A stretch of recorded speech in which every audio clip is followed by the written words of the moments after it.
안녕, 토요 미스테리 디바베이야. 오늘 사건도 빠르게 시작해볼게. 레이첼 돌톤도는 23살이던 2008년 처음으로 선생님이 됐어. 작은 시골 도시이던 알리퀴파시에 있는 초등학교 2, 3학년 통합반 보조교사로 시작을 했지. 레이첼은 좋은 딸이자 좋은 선생님이었어. 함께 살던 부모님이랑도 사이가 되게 좋았었고, 특히 엄마, 리사하고는 거의 친구 같은 관계였대. 학교에서도 인기가 되게 많았는데 진심으로 아이들을 사랑했고 학생들도 그 마음을 잘 알아서 선생님 되게 좋아했다고 해. 말 잘 안 듣는 그런 금쪽이들 레이첼 쌤한테 데려가면 다 해결된다 라고 할 정도로 아이들이 잘 따랐었지. 그녀가 선생님이 된 지 2년차 2010년에 남자친구도 생기게 되는데 그는 지역에서 사업을 하던 프랭크 카트로파. 예쁜 사랑을 이어가다가 5주년 기념으로 파리 여행 가거든? 거기서 남자친구 프랭크가 아주 멋지게 청혼을 했고 둘은 바로 약혼을 하게 돼. 여행에서 돌아와서 이 커플은 되게 설레는 마음으로 예식장 알아보고 또 웨딩드레스도 주문하고 두근두근 하면서 결혼 준비를 하고 있었지. 너무너무 예쁜 커플이었어. 그런데 그때 무슨 이유에서였는지 갑자기 프랭크가 혼전계약서를 작성하자고 하더라고. 그 내용에 대해서는 뭐 알려진 바가 없지만 그 일로 인해서 결혼 준비가 점점 미뤄지게 돼. 그래서 애매하게 멈춰있던 상황이었지. 그러던 2016년 2월 6일 와킨슨 경사가 야간 순찰을 돌고 있었는데 새벽 한 2시쯤 수상한 차 한 대를 발견하게 돼. 이게 꽤나 늦은 시간이잖아. 근데 문 닫은 지 오래된 폐병원 앞에 웬 차가 한 대 세워져 있더라고. 시동은 꺼져 있고 창문엔 김이 잔뜩 서려 있고. 저기요, 거기 안에 누구 계세요? 검문하려고 창문을 두들겼지. 그 안에 있던 건 레이첼! 그리고 옆자리엔 10대 정도로 보이는 남학생이 타 있어. 뭐야? 이 학생은 동네에 풋볼 유망주던 셸던 제더. 사실 이 동네가 철강 사업이 엄청 잘 되면서 되게 번영했었거든. 근데 지금은 뭐 유지되지는 못하고 일자리도 별로 없는 그냥 소박한 시골 동네로 변했었어. 근데 단 하나 유명한 분야가 하나 있었는데 그게 바로 고등학교 풋볼팀. 실력도 좋고 성적도 좋아서 스타 플레이어도 많이 배출할 정도야.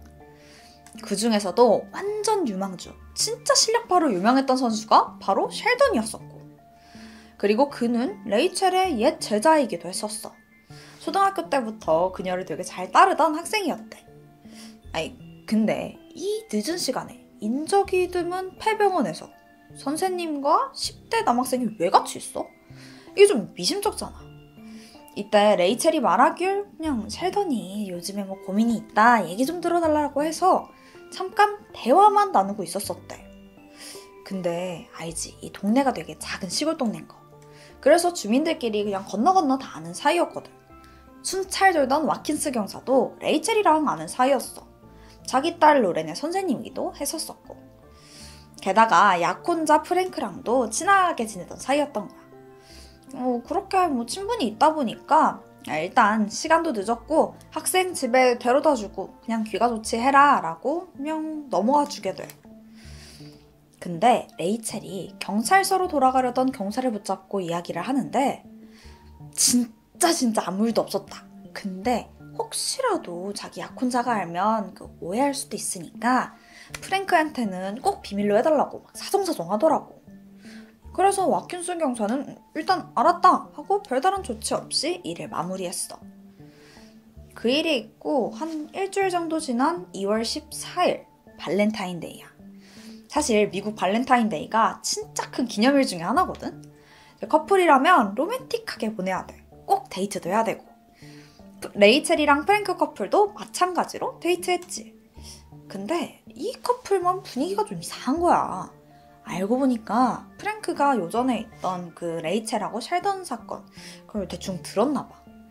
물론 그 일이 시발점인지는 정확하진 않지만 결국 그날 둘은 헤어지게 돼. 레이첼이 약혼 반지를 돌려주면서 이별을 말하더라고.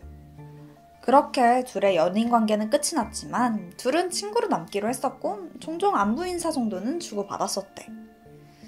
그리고 그해 10월 레이첼 인생에 아주 큰 사건이 하나 벌어지는데 그건 교육청에 도착한 익명의 메일에서부터 시작돼.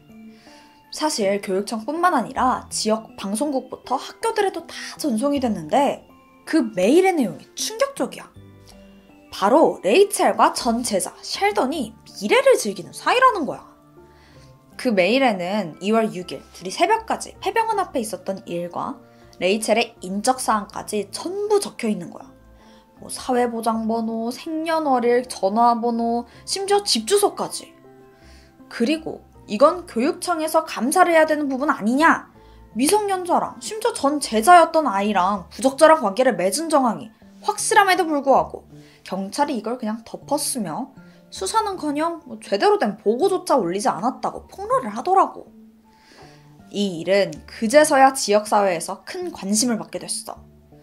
11월 6일 결국 레이첼은 교육부 감사를 받게 됐고 교사 직무도 임시 정식 처리돼.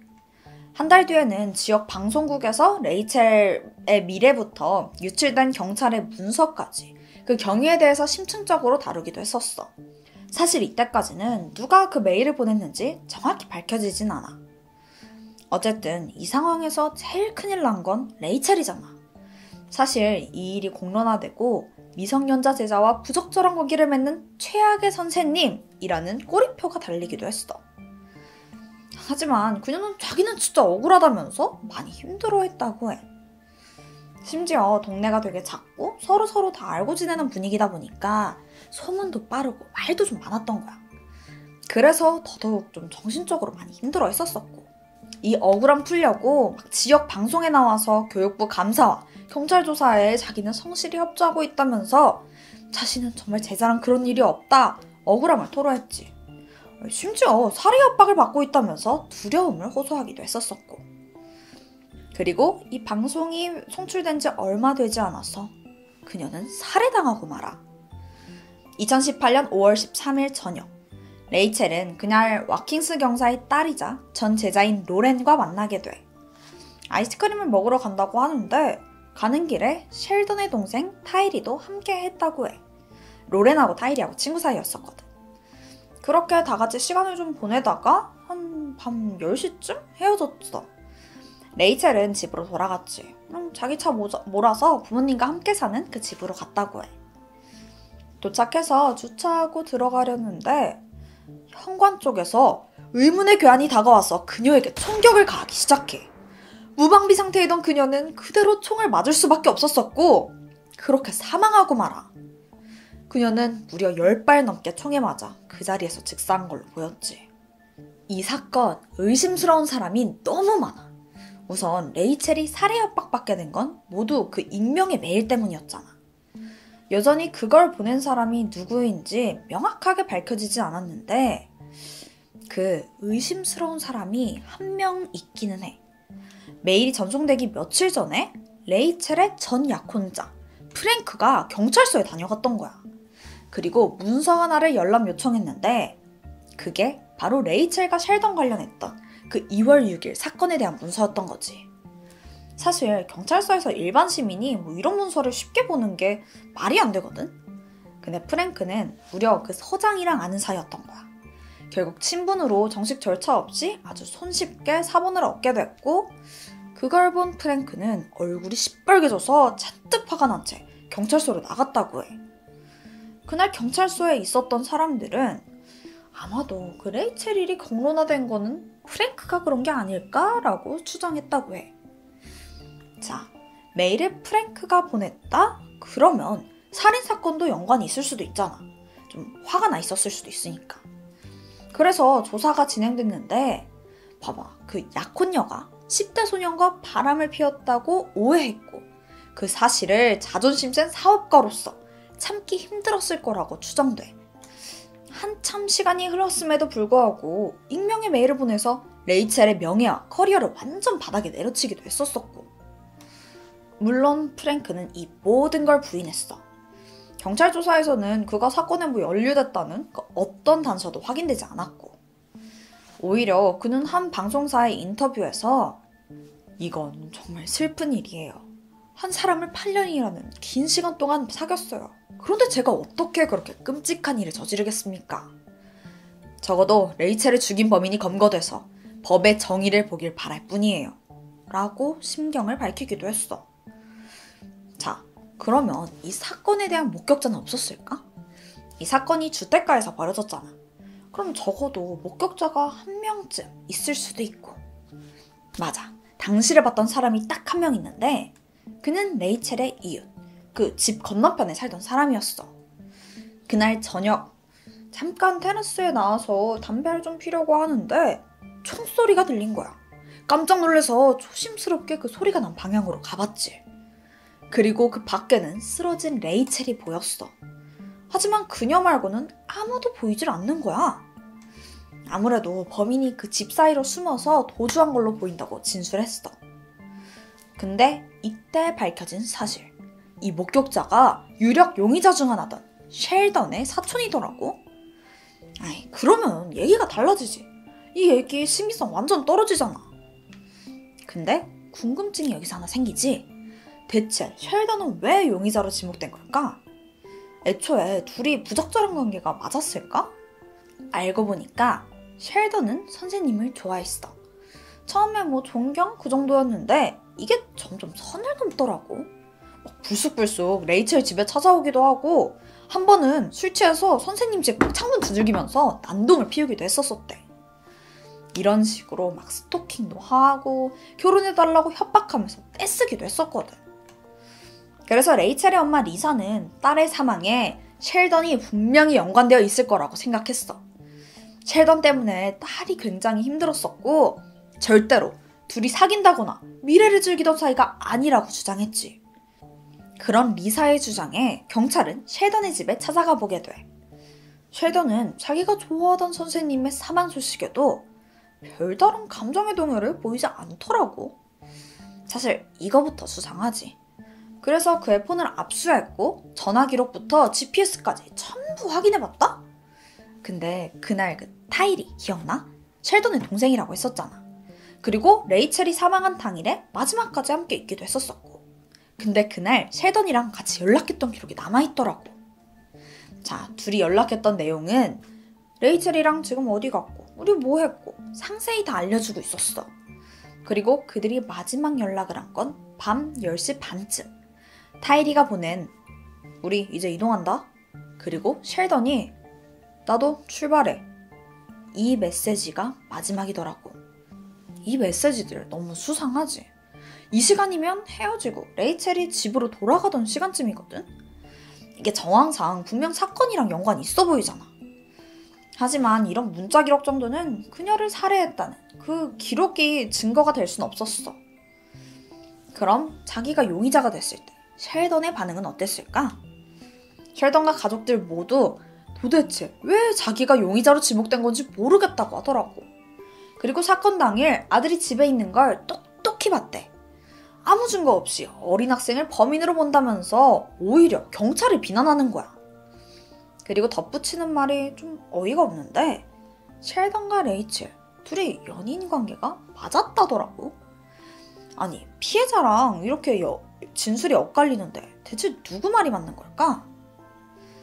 근데 이때 의심스러운 사람이 한 명 더 나와. 그건 와킨슨 경사. 이 사람이 자기 비번 날인데도 레이첼 사건 현장에 와서는 막 들락날락거리면서 현장을 훼손시켰다는 거야. 이 일에 대해서 왜 그랬냐고 물어봤지? 근데 경사 말에 따르면 아니, 자기는 레이첼을 아끼는 마음에서 혹시라도 도움이 될까 싶어서 이렇게 왔던 거지 절대 현장을 훼손시키지도 훼손시킬 생각도 없었다라고 하더라고. 근데 생각해보면 레이첼 사망 당일 와킨스 딸이랑 만났잖아. 그렇다 보니까 어떻게든 이 사건이랑 좀 연관이 있지 않을까라고 판단이 됐고 우선 경찰 업무에서 배제시키게 돼. 경사와 사건의 연관성을 쌓기 위해서 그의 아내, 딸, 또 레이첼과의 관계에 대해서도 수사를 진행했고 소셜미디어, 사진 앨범, 그리고 전화 기록까지 전부 조사해봤지만 이렇다 할 연결점이 안 나오더라고. 결국 와킨스도 혐의가 없다고 판단됐어. 그렇게 사건은 또다시 미궁으로 빠지는 것 같았지. 그러던 5월 17일 또 다른 용의자가 나오는데 그는 바로 셸던의 이복형 31살이던 라샨이야. 조사 과정에서 레이첼이 파혼 후에 그와 6개월간 만났다는 사실이 밝혀졌거든. 핸드폰과 알리바이까지 그래서 전부 조사해봤지? 하지만 그의 행적에는 뭐 별다른 함의점이 보이지를 않아. 결국 경찰의 수사선상에서 제외돼. 2번의 압수수색에도 불구하고 경찰은 뭐 총이나 탄약, 사건에 관련한 그 어떤 증거나 단서도 그에게서 찾지 못했거든. 그 압수수색하는 김에 그 셸던의 옷도 싹 확인해봤다? 근데 어디에서도 혈흔이나 화학 흔적은 나오질 않아. 근데 사실 이미 사건이 벌어진 지 좀 시간이 많이 지난 후잖아. 사건 때 입었던 옷을 뭐 버리거나 다 깨끗이 빨아버렸으면 그 단서가 안 남는 건 당연한 거 아닌가? 물론 진짜로 둘 다 사건과 연관이 없었을 수는 있긴 하지만 뭐 어쨌든 이렇게 여러 명의 용의자를 대상으로 수사를 계속 이어갔지만 당초에 진척이 없는 거야. 그렇게 시간은 훌쩍 지나서 2020년 5월 셸던이 경찰에 체포돼. 드디어 레이첼 사건이 해결된 건가 싶었거든? 아니, 체포된 혐의는 다른 혐의였어. 사건이 발생하고 2년이 지나서 2020년 셸던 집 앞에서 티릭이라는 청년이 총에 맞아 사망하는 사건이 벌어져. 총에 여러 발 맞은 걸로 확인됐었고. 근데 그는 셸던의 룸메이트더라고. 경찰은 곧장 CCTV를 확인했고 그 안에는 자신의 룸메이트를 살해하는 셸던의 모습이 고스란히 찍혀 있었어. 그는 살해 혐의로 긴급 체포돼. 이어진 압수수색을 통해서 그의 침대에서 범행에 사용된 걸로 추정되는 총이 발견됐지. 셸던은 1급 살인으로 기소돼서 2021년 가석방 없는 종신형을 선고받았어. 이때 경찰은 범행 방식이 레이첼 사건과 유사하다고 판단했어. 실제로 레이첼이 사망 전 아이스크림을 먹으러 갔었잖아? 물론 셸던과 함께 간 건 아니었지만 그의 동생과 함께 갔었지? 티릭도 마찬가지로 사망 전 아이스크림 가게에 갔던 게 확인돼. 근데 이거 말고도 공통점이 여러 개 발견됐었고 재판의 여부와 상관없이 레이첼 사건과의 연관성에 대한 조사를 이어가겠다고 경찰은 밝혔다고 해. 현재 레이첼이 사망한 지 6년이라는 시간이 흘렀어. 하지만 여전히 사건에는 진전이 없었고 그래도 좀 다행이라고 해야 될까? 유력 용의자던 셸던이 감옥에 갇힘으로써 적어도 도주할 우려는 사라진 거야. 과연 모두가 좋아했던 초등학교 선생님 레이첼을 살해한 범인은 누구였을까? 늦었지만 이제라도 범인이 밝혀져서 그녀의 한이 풀리기 바랄 뿐이야. 오늘 사건은 참 답답한 것 같아. 그래도 언젠가 꼭 다시 해결돼서 여러분께 다시 소개할 날이 오길 바래. 지금까지 토요 미스테리 디바베이. 나는 그럼 다음 영상으로 찾아올게. 안녕하세요 여러분, 디바베이예요. 메이크업하는 디바베이. 제가 좀 화려한 메이크업을 왔죠? 네, 오늘은 메이크업을 못할 것 같아요. 왜냐면 오늘 사건이 좀 설명할 것도 많고 사건 관련된 인물들도 꽤 많아요. 그래서 여러분이 조금 더 잘 집중하실 수 있도록 오늘은 메이크업을 미리 완성하고 왔습니다. 전 오늘 사건을 조사하면서 아니 나이도 아직 새파랗게 어린 애들이 어떻게 이렇게까지 잔인할 수 있는지 너무 충격이었거든요. 지금부터 사건의 전말 시작해볼게요. 2015년 4월 21일 일본 치바현 후나바시 경찰서로 아주 의미심장한 익명의 제보 전화가 걸려와. 지인이 며칠째 연락이 안 돼서 걱정이 된다면서 신고한 거였지. 그러면서 충격적인 제보를 하는데 걔가 생매장 당했다는 소문이 있어요. 이러는 거야. 이 끔찍한 소문의 주인공은 18살 노구치 마나에였어. 경찰이 조사해보니까 노구치는 4월 19일 밤에 행방이 묘연해졌는데 그날 누군가의 차를 타고 사라졌다는 거야. 18살이면 미성년자잖아. 또 생매장?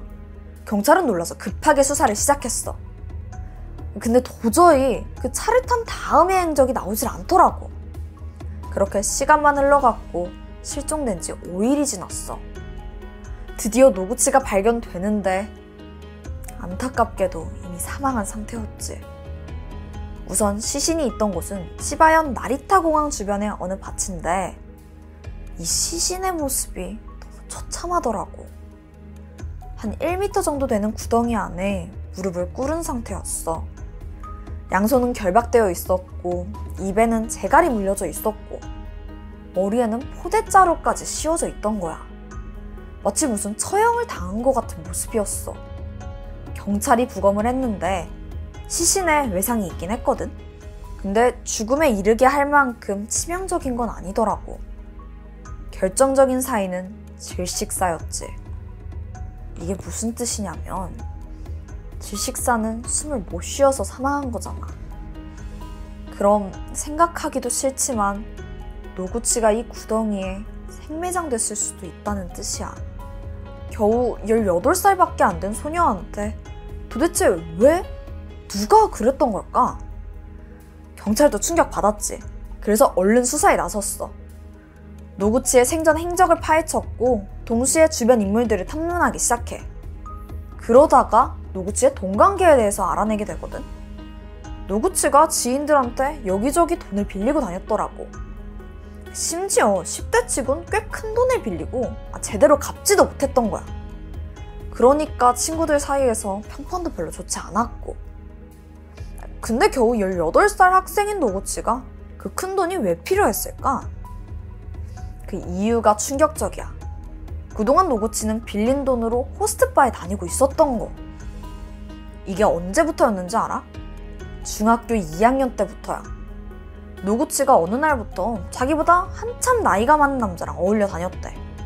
근데 그 남자가 호스트바 접대부였던 거지. 안타깝게도 노구치는 그 남자한테 푹 빠졌던 거. 그러다가 결국 그 사람을 보려고 호스트바에 다니기 시작한 거야. 그 남자도 제정신이 아니지. 겨우 18살이던 노구치를 말릴 생각조차 없었던 것 같아. 결국 노구치는 고등학교 1학년 때 자퇴를 해버리고 이후에 완전히 다른 사람이 되어버리지. 머리를 노랗게 탈색했고 입고 다니던 옷은 점점 더 과감해지더라. 그 나이 치고는 좀 화려하고 과하다고 할까? 동네에서조차 모르는 사람이 없었대. 당연히 호스트바도 계속 들락날락했어. 심지어 자기가 좋아하는 호스트를 위해서 한 번에 그 1000만원짜리 샴페인 타워를 결제하기까지 해. 근데 노구치 아직 10대잖아. 그 큰 돈이 도대체 어디서 난 거냐고. 그게 처음엔 친구들한테 돈을 빌렸어. 근데 그것도 한계가 있잖아. 친구들도 뭐 다 학생이니까 돈이 많진 않았던 거지. 결국 노구치는 유흥업소에서 일을 시작해. 근데 업소에서 노구치한테 뭐 신분증이나 학생증이라도 달라고 한 거야. 근데 노구치 미성년자에 또 자퇴해서 학생증도 없었지. 그래서 업소에다가 중학교 학생증을 낼 수밖에 없었어. 근데 이게 안 먹힌 거야. 세상에 이게 안 된대. 그래서 별 수 없이 친구들한테 졸업사진을 빌려서 제출하게 돼. 근데 애초에 이걸로 신분 확인이 되나? 뭐 어쨌든 문제는 노구치가 유흥업소 한 곳에서만 일한 게 아니야. 그러면 매번 사진을 제출해야 되잖아. 그럼 그 수만큼 졸업사진이 필요했겠지? 그래서 자기 동창들한테 연락해서 아예 졸업사진을 빌리기 시작해. 그중 한 명이 중학교 동창 유아사 나루미야. 노구치가 처음엔 졸업앨범 사진만 좀 쓰자더니 점점 돈까지 빌리더라고. 결국엔 100만 원이나 빌리고 심지어 옷까지 뭐 다 빌려가는 거. 근데 노구치가 돈을 안 갚고 나루미랑 연락을 끊게 돼. 나루미 완전 열받지. 그래서 주변에 노구치 아는 친구들한테 막 마구잡이로 험담을 하기 시작했어. 근데 다른 애들 얘기 듣다 보니까 노구치가 자기뿐만 아니라 다른 친구들한테도 그 사진이랑 돈을 빌리고 아예 갚질 않았다는 거야. 사실 처음에 나루미는 당했다, 짜증난다 이 정도였거든. 근데 노구치가 상습적으로 이랬다는 걸 알고는 그 분노가 엄청나게 커져. 막 분통이 터지는 거지. 그러다가 대뜸 내가 아는 조폭 오빠 있는데 얘 손 좀 봐야 될 것 같아 이러더라고. 이게 거풍인가 싶었거든. 아니 진심이었어. 얼마 후 나루미는 동네 불량배 하나를 찾아가는데 20살 먹은 이대 히로키였어. 오빠, 돈 안 갚는 친구가 있는데 돈 뺏고 좀 묻어줄래요? 이거 지금 10대들이 하는 대화 맞냐? 근데 여기에 히로키는 또 알겠다면서 선뜻 자기 친구 나카노까지 끌어들이게 돼. 잘 알지도 못하는 애를 죽이자면서 이 3인조 살인단이 된 거지. 노구치 실종되기 전날인 4월 18일 밤, 히로키는 친구한테 사람을 묻을 만한 장소를 알아봐달라고 부탁했어. 그러면서 사람을 죽인 다음에 묻는 게 나을지 아니면 산채로 묻는 게 나을지 이런 구체적인 방법도 모의하는 거야. 친구 나카노도 똑같아. 말리기는커녕 죽이고 나서 묻으면 부어오니까 산채로 묻는 게 낫지 이러는 거야. 자, 여러분, 내가 진짜 헷갈릴까봐 잠깐 짚고 가는데 이 두 사람 노구치랑 일면식도 없어. 그냥 아예 모르는 사이거든. 그냥 부탁받아서 이런 생매장을 계획한 거야. 완전 또라이들인 거지. 히로키랑 나카노는 빠르게 움직였어. 근처 마트에 가서 끈이랑 박스 테이프를 샀고 집에선 또 삽을 챙겨오는 거야. 그리고 미리 봐둔 그 한적한 밭에다가 한 1m 깊이의 구덩이를 파기 시작했지. 사건 당일 4월 19일이야. 차 한 대에는 4명이 타고 있었어. 생매장을 제안했던 나루미, 그냥 동네 불량배 히로키랑 나카노, 거기에 나루미의 남자친구였던 17살 A군까지 이렇게 4명이 동행했지. 이날 노구치는 어느 때처럼 호스트바에서 신나게 놀고 자기 친구들이랑 시내의 그 한 호텔로 돌아가더라고. 이걸 나루미 일행이 계속 미행하고 있었지. 잠시 후 노구치가 친구들이랑 호텔에 나서는 순간 차 한 대가 그 앞을 가로막아. 안에선 나루미가 내리더니 막 위협적으로 물었지. 왜 돈 안 갚냐? 연락은 왜 안 받냐? 그때 노구치 옆에 있던 친구에 따르면 노구치가 막 어쩔 줄 몰라 하면서 꽤 당황했대. 그래서 일단 자리를 피하려고 했어. 근데 나루미가 지들이랑 좀 같이 가야겠다면서 노구치를 거칠게 차에 태우게 돼. 이게 친구가 본 노구치의 마지막 모습이었던 거야. 한편 노구치를 납치한 차 안에서는 나루미가 계속 돈 언제 갚냐고 추궁해와. 그러면서 점점 분위기가 험악해지기 시작했지. 갑자기 노구치의 핸드폰을 빼앗더니 배터리를 분리해버리는 거야. 그리고 노구치 가방에서 지갑을 가져가더니 그 안에서 30만 원을 모두 챙겼지. 당시 노구치가 가진 건 이게 다였어. 그리고 잠시 후에 히로키가 한마디를 해. 야, 준비해. 순간 일행은 노구치의 손발을 꽁꽁 묶어서 결박했고 입에는 양말을 물리고 그 위엔 테이프를 꽁꽁 감았지. 심지어 머리엔 포대자루를 씌우기까지 해. 노구치는 왜 이러냐면서 두려움에 벌벌 떨었어. 이때 귀에다가 나루미가 속삭이더라. 이제 너 죽을 거야. 일당은 범행 장소로 이동하면서 가는 내내 노구치를 무자비하게 구타했어. 시신에 남아있던 여러 멍과 외상이 이것 때문이었지. 구덩이에 도착한 이들은 한치의 망설임도 없이 노구치를 구덩이로 밀어버려. 노구치는 재갈이 물려있어서 살려달라고 말도 못하고 신음소리만 내고 있는데 일당은 아랑곳하지 않고 삽으로 구덩이에 흙을 채워넣기 시작해. 그 누구도 멈추지 않았어. 그렇게 범행을 끝낸 이들은 도대체 어떤 마음이었을까? 나루미는 이 상황이 꽤 만족스러웠던 것 같아. 일말의 죄의식도 없었던 거지. 심지어 또 어떤 반응을 저질렀냐면 생매장이 이뤄지는 동안 한 친구한테 메시지로 이 상황을 중계하고 있었어. 마치 즐기는 듯 했지. 지금 이 사진이 그때 그 메시지인데 지금부터 납치할 거야. 붙잡았다. 노구치 입에 양말 물리고 잔뜩 때린 다음 생매장 시켰어. 노구치 정말 겁먹고 부들부들 떨더라. 이런 문자를 보냈더라고. 후에 그날 나루미랑 연락하던 친구는 사람을 죽였는데도 마냥 즐거워하는 나루미 말투가 너무 소름 끼쳤다면서 경찰에 증언했어. 죄책감?